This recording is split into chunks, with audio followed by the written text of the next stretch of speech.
kay John Best yan. So pareho na sila ni Turk Mott ngayon. Yun ang mga useless, partner. Tama ka ron. So, na-frustrate lang siya dun sa situation na yun. Kaya siya pumaul at medyo kailangan may mangyari na rito. Namang problema na tuloy si Coach Perry Ronquillo. Ang layo na ng tingin ni Perry Ronquillo. Napakamalalim. Obviously, he's now beginning to feel the pressure. Outside shot, sablay. Cormy Nashel on the attack. 11 ang kanilang inahabol. Papasok po tayo sa 7 na minuto sa final quarter. Pablo is open. PLDT ball. Missed that shot. Yes. And Victor Pablo cuts down the lead with 8 points. That's a good gamble there by Vic Pablo. Hindi naman talaga siya known as a 3-point shooter, pero binigay sa kanya yung opening. Might as well take it. That's what you need at this point.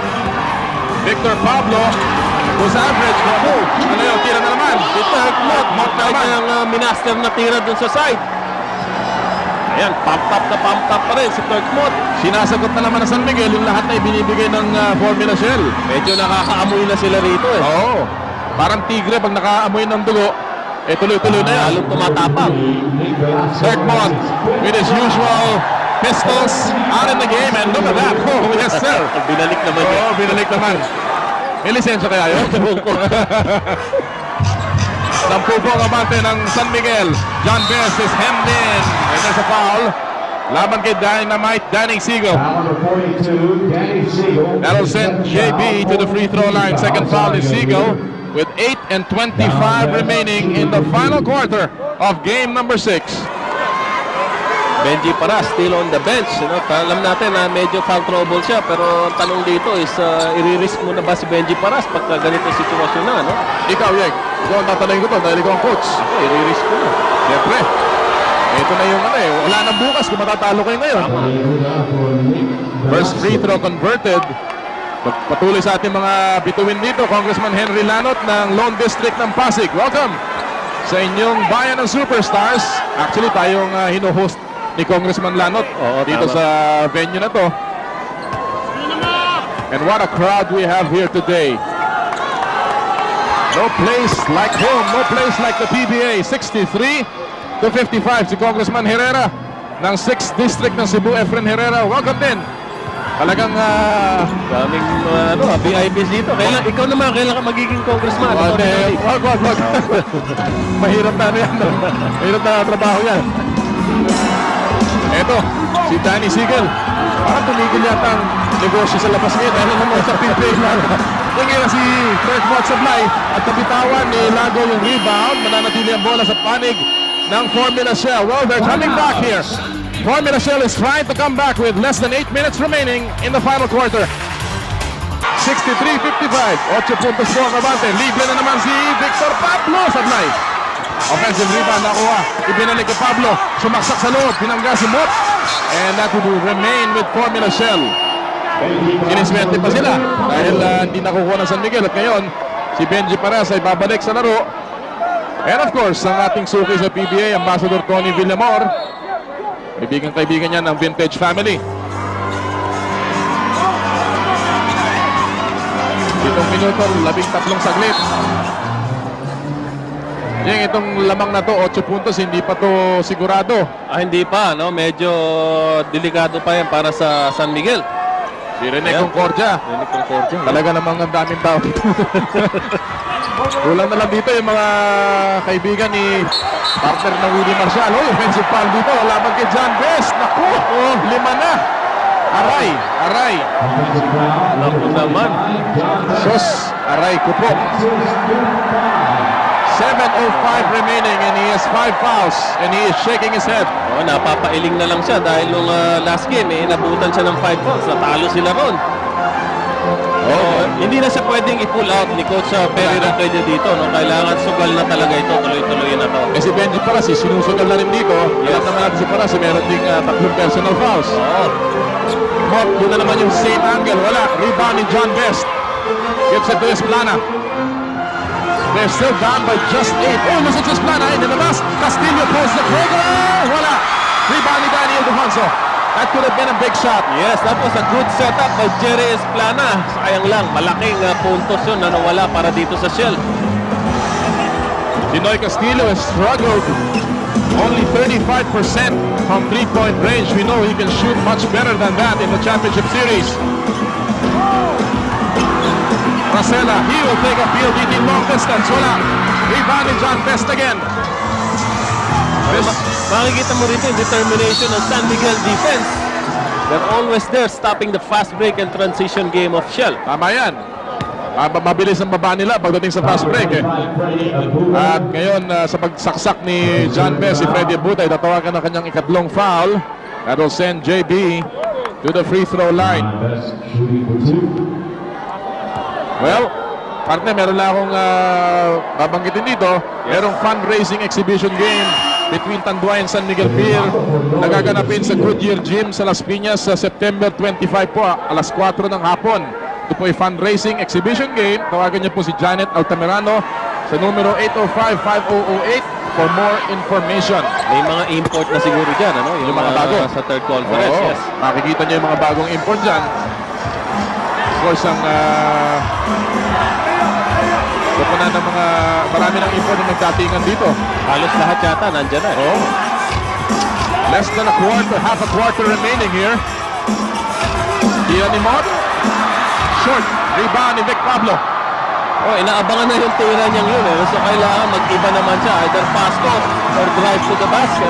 This lead is just 6. And another foul. Nasa penalty na San Miguel. And now Shell is coming back via the free throw line. Ito, ang balik ng Shell na to with the illegal defenses of San Miguel. Marami silang binigay na puntos doon sa foul line. At meron pang mga foul shots na binibigay pa rin.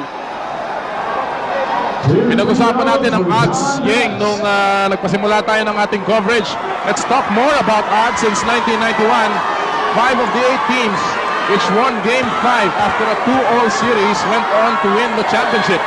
But only 3 in the last 6 na nagawa. So, medyo bumababa yung percentage na yun. Pero marami pa rin ang nakakapanalo ng kampyonato pag ito nanalo ng game number 5. Alam mo, malaking bagay na yun eh. Makaangat ka lang ng few percentage points above 50%. Oo. So, ibig sabihin, lamang ka na. Percentage-wise. Pero ito, ang Formula Shell, they have not lost their last 7 do-or-die games. The last one being that do-or-die game against Santa Lucia back in game number 5 ng semifinals. And now, they're coming back once again. 4 na lamang ang abante na San Miguel. This is game 6. Kinuha lang talaga sa tiyaga ng Shell ito with their defense. There's a foul. May foul na ron. Pero inunti-unti ha. Nakita natin, hindi biglang naging 4 yan. So, tinaga talaga ng Shell ito. Inunti-unti nila. At saka yung depensa nila umiiral na naman dito, Yeng. Ang problema na San Miguel sa akin palagay, ito si Mote, panayang birada na dun sa kanyang comfort zone na yun, na wala na nangyayari sa kanya. Meron ng kasamang overconfidence si Mote. Baka akala niya tapos na itong larong ito. Totoo yan. They go back, 2-man game on the left side. Mott, binalik niya, Rosella. He takes the long shot. Nothing there. Rebound. Nakuha ni Esplana. Here's Jerry.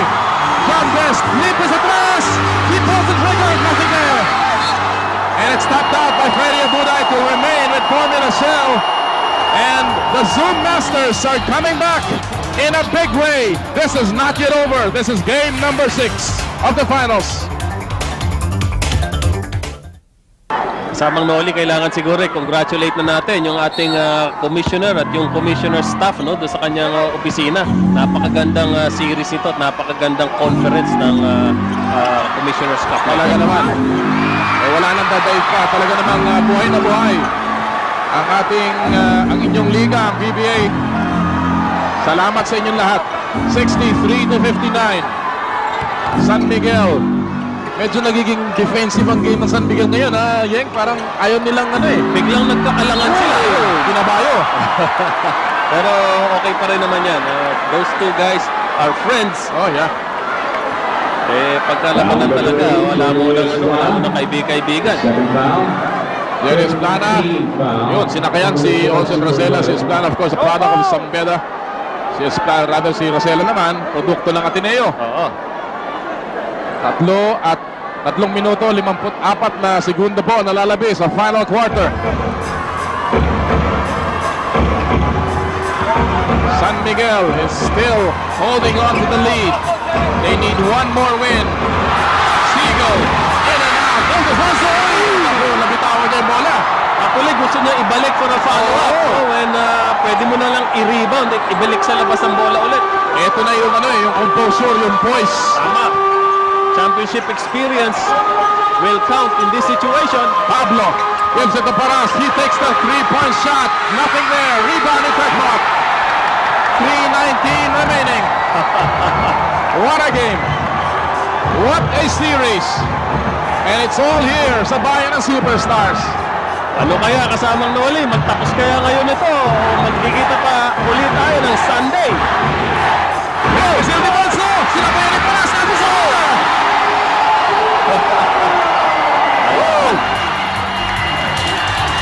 And now, San Miguel is on top by 6 with 3 minutes remaining. You're watching the PBA Finals on BTV. Diyan lang po kayo. Sarado, 3 minuto po nalalabi. In game number 6, Abante San Miguel langanin 65-59, but 4 minutes is on the attack here. They need to score dito, Yeng.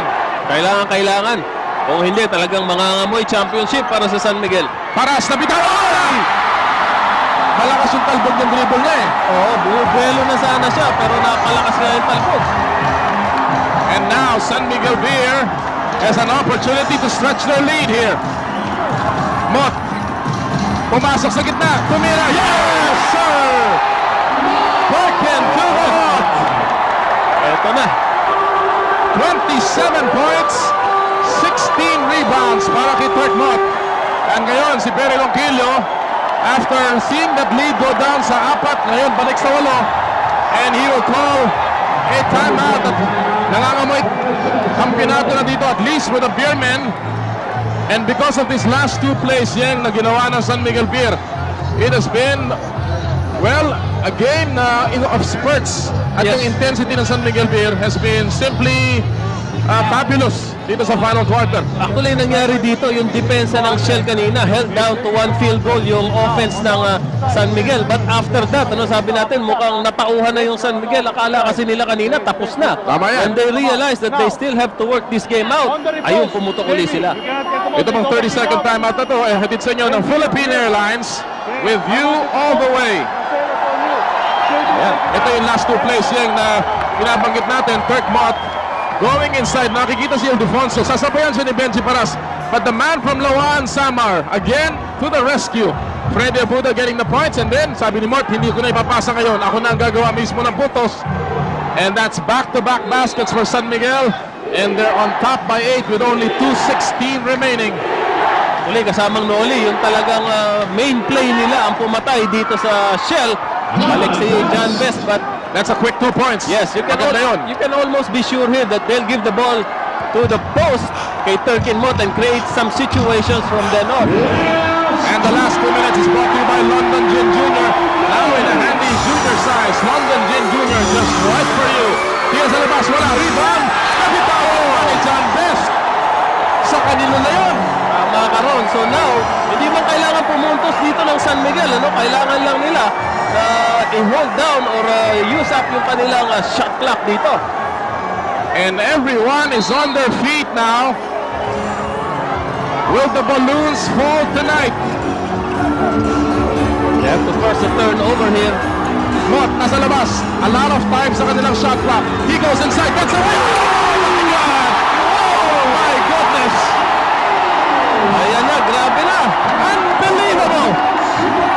Actually, sinakyan na siya, pero idinakdak pa rin niya.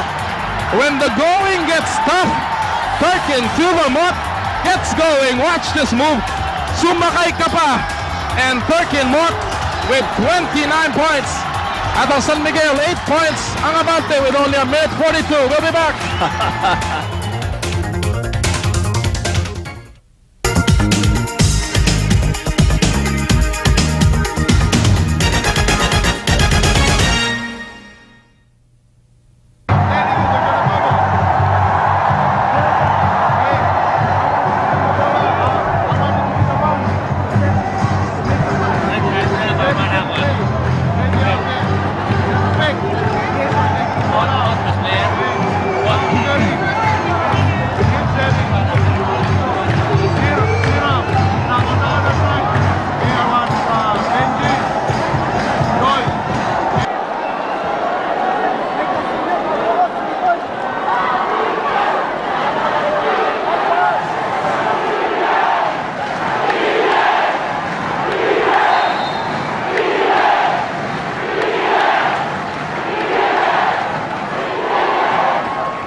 Humila si Paras.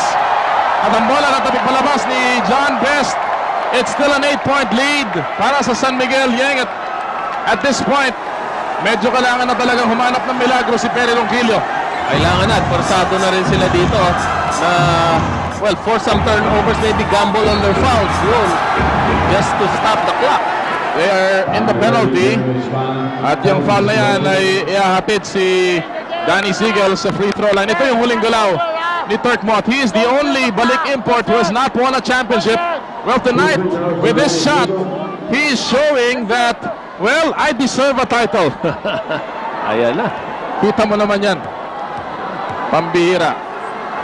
At actually, sa ganitong situation, when the adrenaline is pumping up, and then ito si Turk Motte, with that kind of build and with his strength, it's almost impossible to stop him once he starts going to the basket. Idinidiinan niya ng husto dito dito sa huling 2 minuto. Jongo Wichiko trying to join a rare breed dito sa PBA. A rookie coach trying to win a first title in his first season. The lead is up to 9 with only a minute and a half remaining. Esplana, sumira sa labas, wala. Rebound, kinuha na naman ni Motte. 17 rebounds today para kay Turk Motte. Oh, wala na talagang options for Shell other than just try and go for those quick 2 points. Or if ever, pagka may opening ko sa 3 points, sugal mo na rin. Danny Siegel goes inside. Nabitawan ng bola and look at Motte dive for the leather. Siegel gives it up to Siegel. Wala na siya. Sobra na yan. Hindi sobra na yan. Sobra na. Grabe na yan. At napapakindi na si Danny Siegel. Well, he can smell the champagne. Less than a minute remaining. San Miguel on top by 9.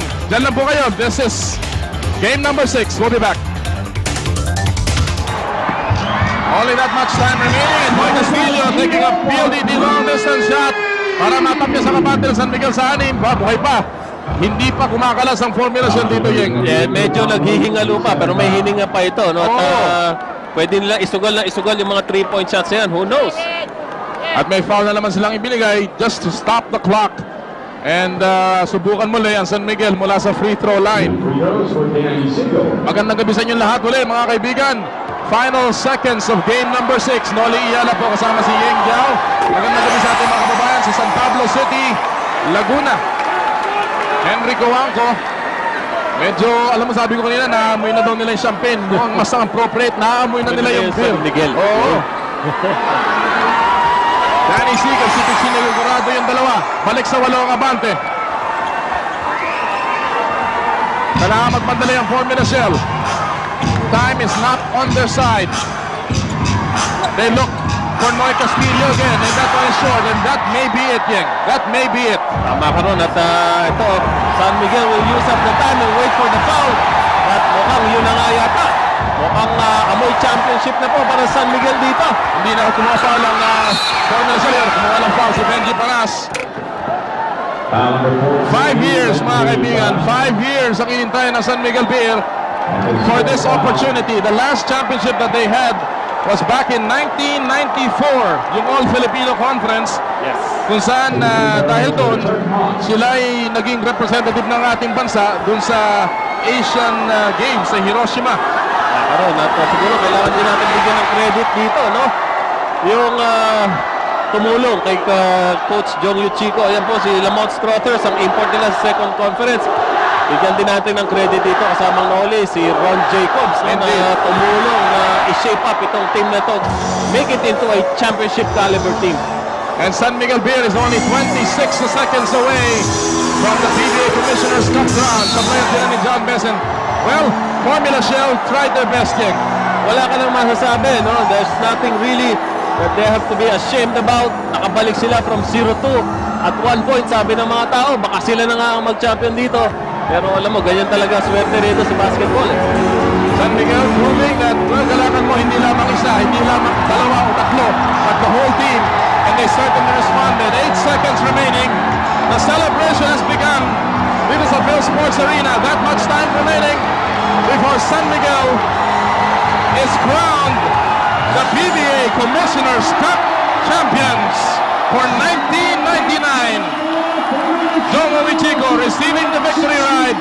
A well-deserved ride for this head coach, this rookie head coach, who steered his team against all odds laban sa isang napakalakas na Formula Shell team. Yes, kasamang Noli, ito yung tinatawag nating destiny. No? Actually, some people thought that medyo dehado na sila doon sa series sila doon sa Alaska.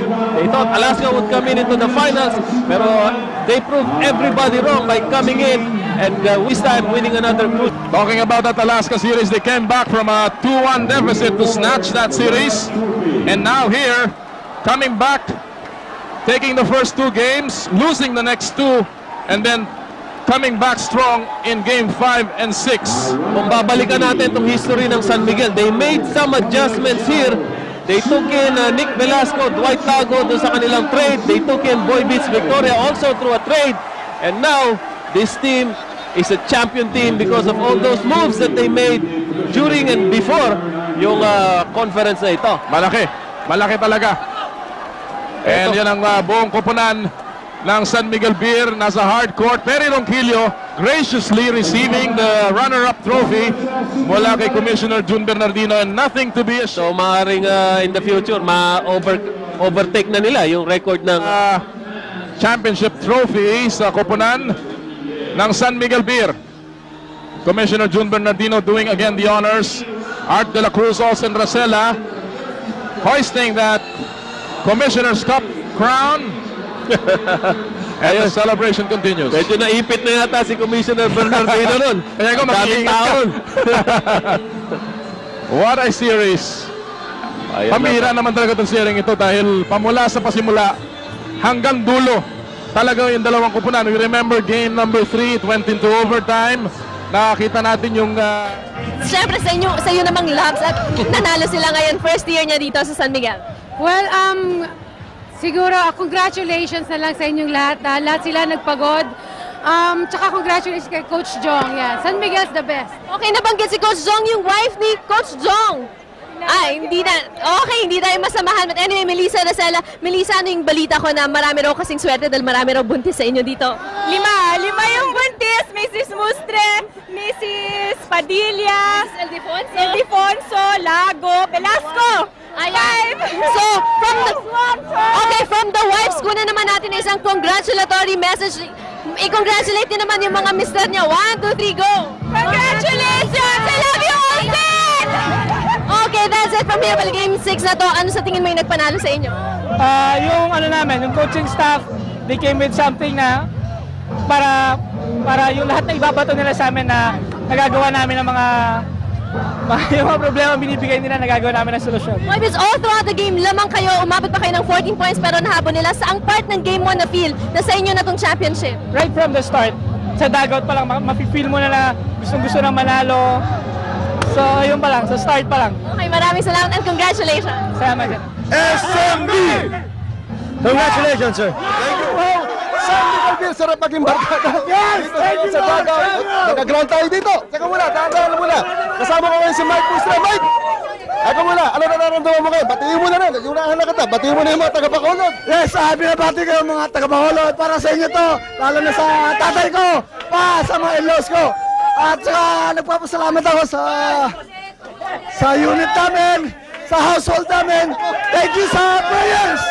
Thank you sa Couples for Christ. Thank you, thank you. Obviously, mukhang masaya-masaya to si Mike Pustre. Teka muna. Pati yung salamin ko, nahulog na. Ayan, tinanggal ko na. Medyo nag-ground na nga tayo dito. I'm here with Danny Siegel. Well, Danny, you almost won the Best Player of the Conference award, but unfortunately, your luck sort of ran out in that award category. But you're right on target after winning this championship to bag one or a bigger plum of the awards, which is the MVP for the season. What are your thoughts on this possibility? I don't care about individual awards because they don't matter. All that matters is winning a championship. And this is an indescribable feeling. I can't wait to win another one. Okay. If you're going to sum up your feelings in just one word, what would that be? I don't know, I can't. It's just indescribable. Okay. Thank you, Danny. Well, mga kaibigan, tuloy pa rin po ang sayahan dito. Lakay! At taka muna, magsasasap tayo dyan. Dito po si Danny, dito po sa Danny. Alam mo, naalala pa ng mga kababayan natin, ha? Noong nakaraang taon, luhan kang umuwi matapos ang championship nyo. At yun, nakita ka na, pinaliliguan ka ng mga kasama mo. Ano pa karamdam mo ngayon bilang kasama ng champion squad na San Miguel? Pakiramdam ko ngayon, ako pinakamasaya ngayon at saka nagpapasalamat ako kay Lord kasi nag-champion kami ngayon at saka lahat ng sumuporta ng San Miguel at saka sila Pops, yung manager ko, anak niya, ang mga asawa ko at saka woo! Si Renren, na-interview na natin doon kanina. Alam ko, masaya ka, pero wala yung hinahanap natin inspirasyon mo, si Sean, di ba? Andun nasa kanya, kaya susunod pa at saka sa taga-Ordaneta. At saka salamat sa mga taga-Ordaneta. Okay. Salamat sa iyo, Lakay. At ito naman, si Olsen Rosella. Olsen, iba klase nilaro mo sa araw na to. Talaga kanina, bago tayo lumabas ng dugout kanina, naiwan ka pa dito sa dugout, nagdadasal ka man. Ano nangyari mo sa isip mo? Ito na ito ng championship. Ano yan? Hindi ko marinig. Pero, syempre, kailangan magdasal tayo para sa ganitong klaseng game eh. Diyos lang ang syempre makakatulong sa atin. Pero gusto ko lang bumati sa lahat na naghihintay dito sa championship na to. Parents ko, brothers ko, mama, papa, Nash, Wally, sa Silay, mga in-laws ko, Puy, tsaka Gaston, Rosella family ng Ilocos,